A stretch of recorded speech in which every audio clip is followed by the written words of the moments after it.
2020년 9월 16일 수요 중보 예배를 지금부터 시작하도록 하겠습니다. 우리 찬송가 150장 갈보리산 위에 십자가 섰으니 주가 고난을 당한 표라 함께 찬송하도록 하겠습니다. 갈보리산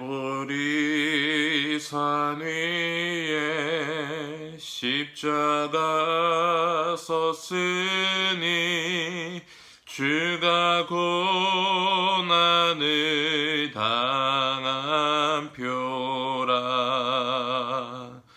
험한 십자가를 내가 사랑하는 주가 보혈을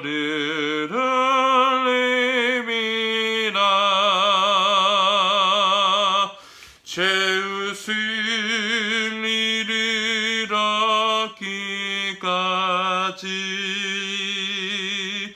주의 십자가 사랑하리. 빛나면 유관 받기까지 험한 십자가 붙들겠네. 멸시천대 받은 주의 십자가에 나의 마음이 끌리도다. 귀한 어린 양이 세상 죄를 지고 험한 십자가 지셨도다. 죄웃음 이르렀기까지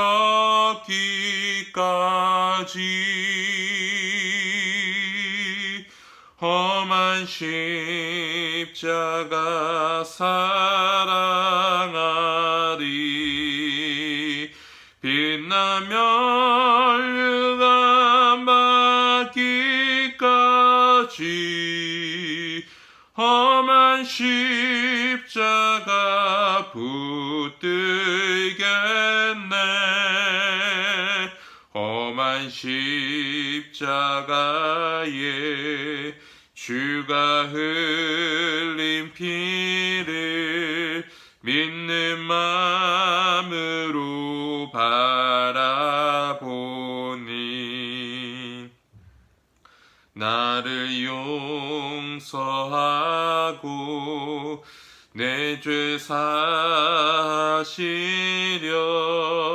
주가 흘리신 보혈이라.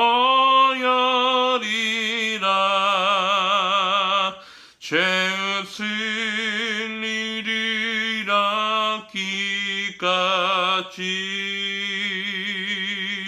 주의 십자가 사랑하리. 빛나면 유감 받기까지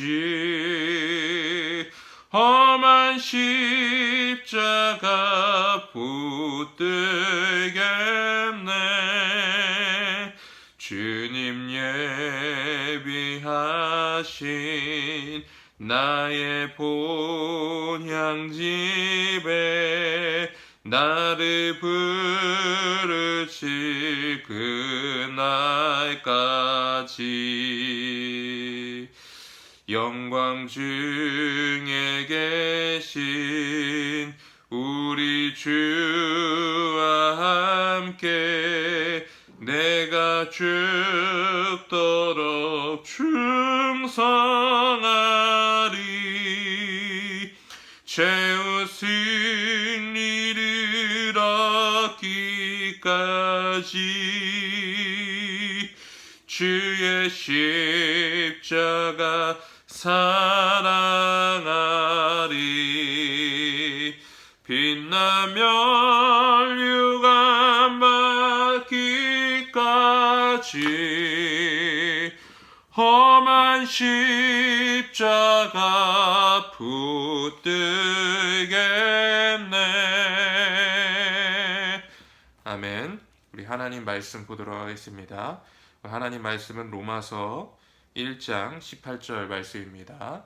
하나님의 말씀은 로마서 1장 18절 말씀입니다. 제가 봉독해 올리도록 하겠습니다.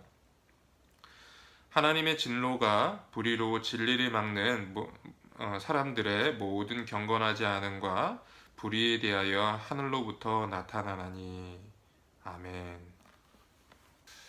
오늘은 로마서 1장 18절 말씀으로 하나님의 진노가 무엇에 대하여 나타나는가 라는 제목으로 여러분과 함께 말씀을 나누도록 하겠습니다. 우리의 인생은 두 종류로 나눠서 생각해 볼 수가 있습니다. 하나는 하나님의 주권에 통제받는 인생과 다른 하나는 하나님과 상관없이 자기 마음대로 사는 인생, 이렇게 두 종류의 인생으로 나누어서 생각해 볼 수가 있습니다. 이것은 마치 교실에 선생님이 계시느냐, 선생님이 계시지 않느냐의 차이와도 같습니다. 여러분, 선생님이 교실에 없으면 어떠한 일이 일어납니까? 정말 돗대기 시장이 따로 없겠죠. 학생들은 이리저리 뛰어다니고 장난치기에 여념이 없습니다. 여기저기서 큰 소리가 들리고 칠판 지우개도 이리저리 날아다닐 것입니다. 책상과 걸상도 이 뒤죽박죽이 되고 정말 정리정돈이 없는 그러한 상황 가운데 있죠. 그런데 여러분, 학생 중에 누군가가 선생님이 오신다라고 말하면 어떤 일이 벌어집니까? 그렇게 떠들던 학생들이 언제 그랬냐는 식으로 조용해집니다. 그리고 책상과 걸상도 줄에 맞춰서 잘 정돈이 되고 날아다니는 칠판 지우개도 제자리에 있게 됩니다. 왜 그렇습니까? 모든 학생들은 이 선생님이라는 이 권위자의 통제 아래에 있기 때문에 그런 것입니다. 그러므로 우리의 삶에 있어서 어떤 권위자의 통제를 받느냐, 통제를 받지 않느냐, 이것이 매우 중요합니다. 우리가 아이들을 보더라도 부모의 통제를 잘 받고 순종하는 아이들과 부모의 통제를 잘 받지 않는 아이들과 많은 차이가 있지 않습니까? 이처럼 여러분, 우리의 삶이 하나님께 통제받고 하나님의 주권 가운데 있을 때 우리는 진정으로 하나님 안에서 충만한 삶, 은혜 받는 삶을 사는 줄 믿습니다. 오늘날을 흔히 포스트 모던의 시대라고 합니다. 이 포스트 모던의 시대의 특징이 무엇일까요? 그것은 절대적인 것을 부정하고 권위라는 말을 싫어하는 특징을 가지고 있습니다. 그러다 보니 많은 사람들이 이러한 시대 정신에 따라 통제를 거부하고 정말 전통적인 어떤 권위를 파괴하고 거부하는 일이 많이 있습니다. 그래서 자유롭게 인생을 즐기고 사는 것을 어떤 하나의 시대 정신 중에 하나라고 생각을 하는 것 같습니다. 그래서 방종되고 물러난 삶을 살면서도 양심의 가책을 점점 느끼지 못하는 것이죠. 그런데 왜 이러한 일이 일어납니까? 그들 가운데 왜 이러한 일이 일어납니까? 그들에게는 하나님이라는 권위의 통제가 없기 때문에 그렇다는 거예요. 하나님이라는 권위의 통제가 없기 때문에 자기 인생을 자기 마음대로 살려고 하기 때문에 인생 자체가 그렇게 방종과 문란함과 여러 가지 죄악들로 가득 차 있는 것입니다. 그러므로 여러분, 우리가 반드시 알아야 되는 부분은 인간이 인간되고 인간이 정말 사람처럼 살기 위해서는 반드시 하나님의 통제를 받고 하나님의 주권 가운데 순종하는 삶을 살 때 가능하다라는 것입니다. 오늘 본문 말씀에 보면 하나님의 진노가 나타났다는 말로 시작을 합니다.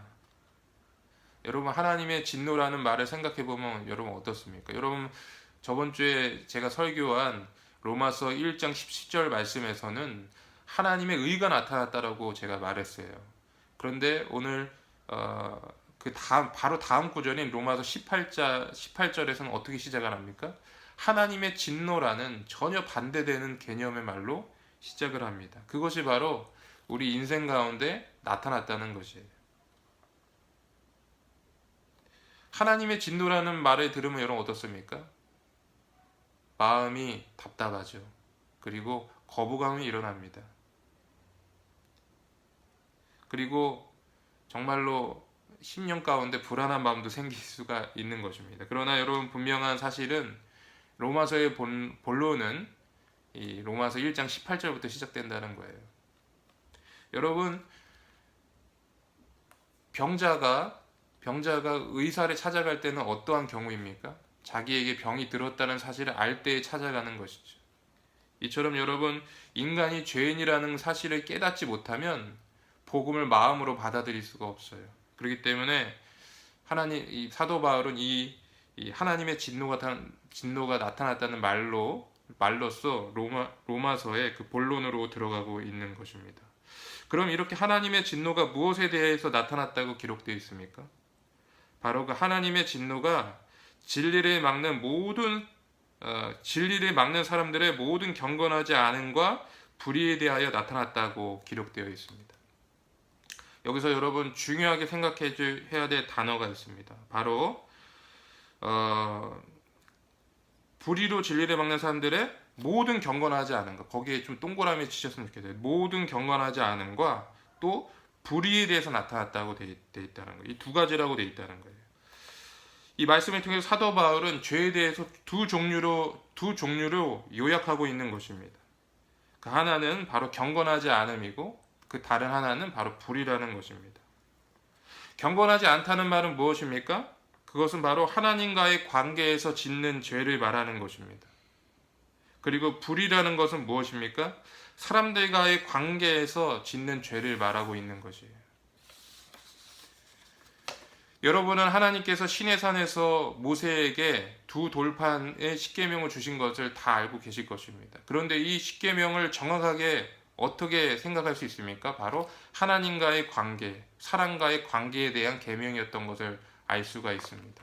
두 돌파 중에 하나는 하나님과의 관계에 대한 것이고 나머지 하나는 사람과의 관계에 대한 것이라는 거죠. 예수님도 계명을 신약 성경에 와서 재해석하시면서 이렇게 말씀하십니다.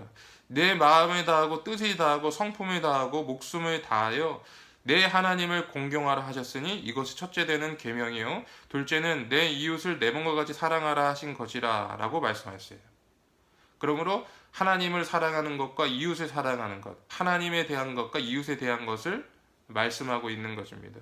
그러므로 사도 바울은 인간의 죄를 두 가지로 정리하는데 그 하나는 모든 경건하지 않은 하나님을 향한 죄와 모든 불의, 사람들을 향한 죄, 이 두 가지로 정리하고 요약하고 있다라는 것이에요.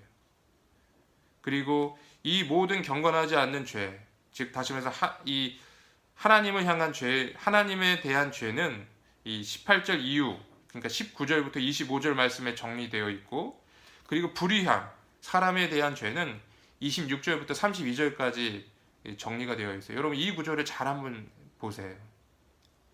인간의 죄는 두 가지로 정리된다. 하나는 경건하지 않은, 하나님께 경건하지 않는 모든 경건하지 않은, 그것은 로마서 1장 19절에서 25절에 정리되어 있고, 그리고 불의, 이것은 사람들에 관한 죄인데 이것은 로마서 1장 26절에서 32절에 정리되어 있다. 이것을 머릿속에 좀 많이 기억했으면 좋겠습니다. 그런데 오늘 제가 여러분에게 좀 중요하게 살펴보고 싶은 것은 먼저 경건하지 않음이 나오고 그 다음에 불의에 대해서 언급되었다는 것입니다.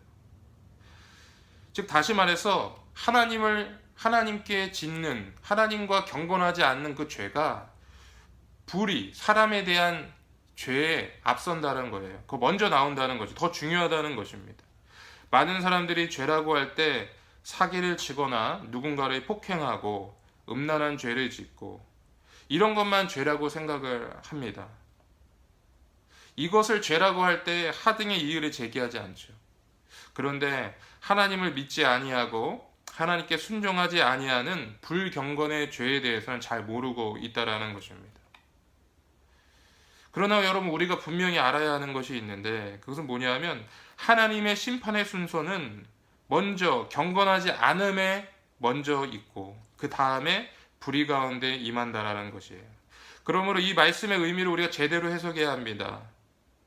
이 말씀의 의미는 모든 문제의 근원, 인간 죄악의 모든 문제의 근원은 하나님과의 관계가 잘못된 데서 비롯되었다라는 것입니다. 우리가 죄를 짓는 이유가 무엇입니까? 하나님 앞에 자꾸 반복되는 죄를 짓는 이유가 무엇입니까? 그것은 바로 하나님과의 관계 가운데 경건함의 문제가 있기 때문이라는 거예요. 그리고 그 경건함의 문제에 대한 그 결과로서 불의가 따라온다라는 것입니다. 여러분, 창세기에 보면 요셉이 보디발의 아내에게 유혹당하는 그런 내용이 나옵니다. 여러분도 잘 아시는 내용이죠. 그런데 여러분, 요셉이 그렇게 어려운 그런 유혹 상황 속에서도 불의를 행하지 아니하고 하나님께 범죄하지 않았어요. 그러한 능력이 어디에서 나왔을까요? 그것은 다름이 아니라 요셉이 하나님 앞에서 경건한 삶을 살았기 때문이에요. 경건의 능력이 그러한 어려움을 이길 수 있게 했다라는 것입니다. 이와 반대로 여러분, 아담과 하와를 생각해 보세요.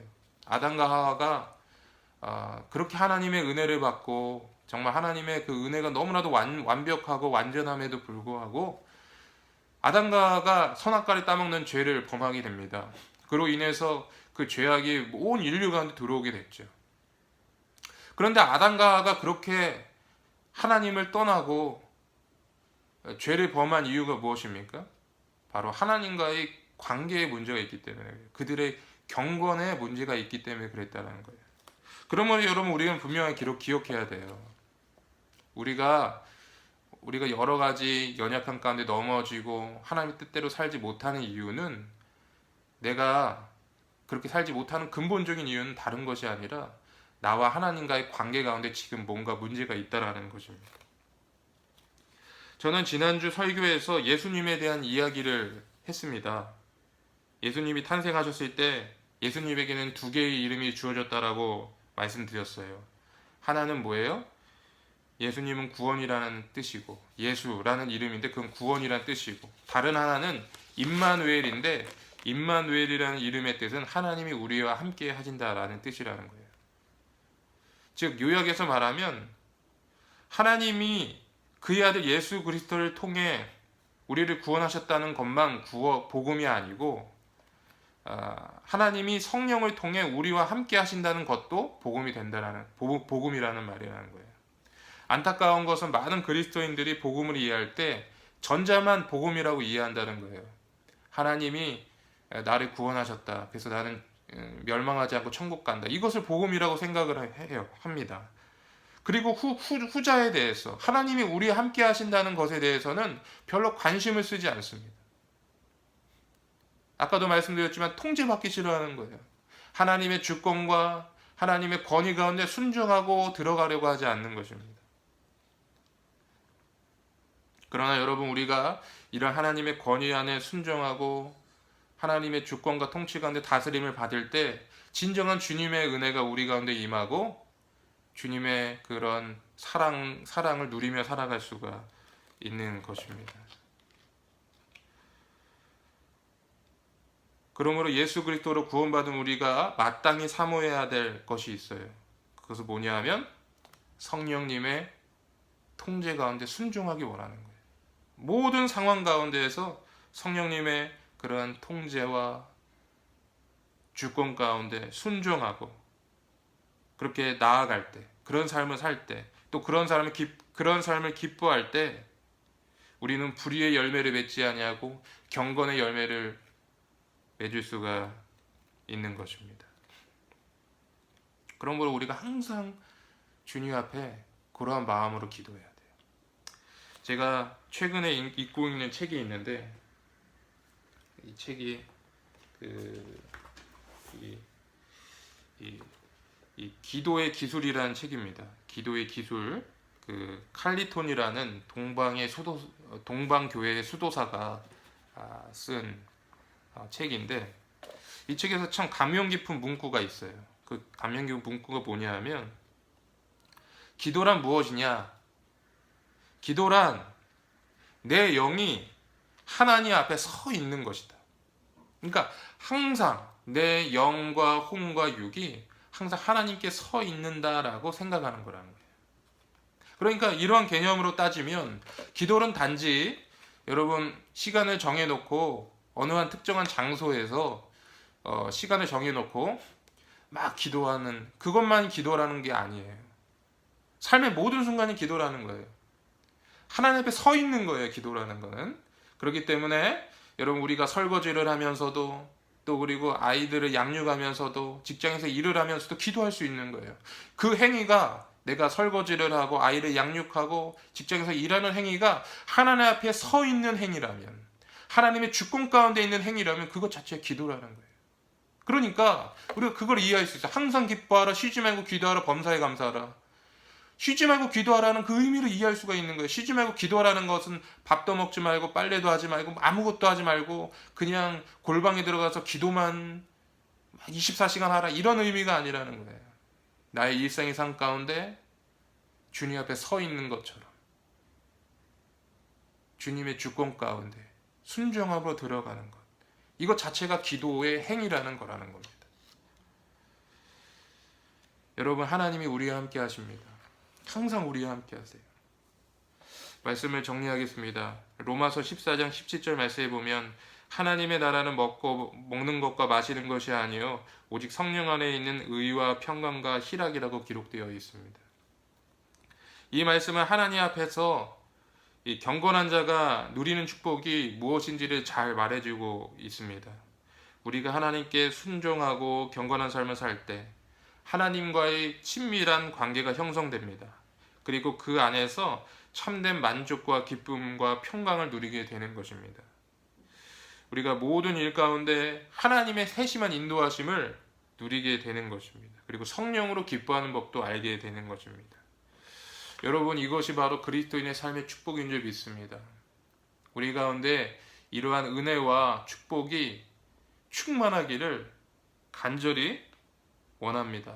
그래서 오늘 하루 이러한 은혜 가운데 여러분이 승리하는 삶을 사시기를 주의 이름 축복합니다. 기도하겠습니다. 하나님 감사합니다.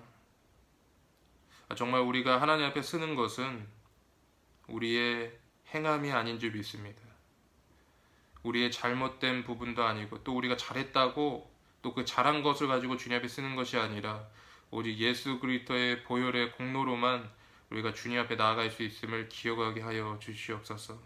특별히 오늘 말씀처럼 우리가 항상 십자가를 통해서 우리 가운데 주어진 성령님께 순종하는 삶을 살게 하여 주시고, 그 가운데 항상 주님의 그 은혜를 누리는 사람이 될 수 있도록, 그리스도인이 될 수 있도록 인도하여 주시옵소서.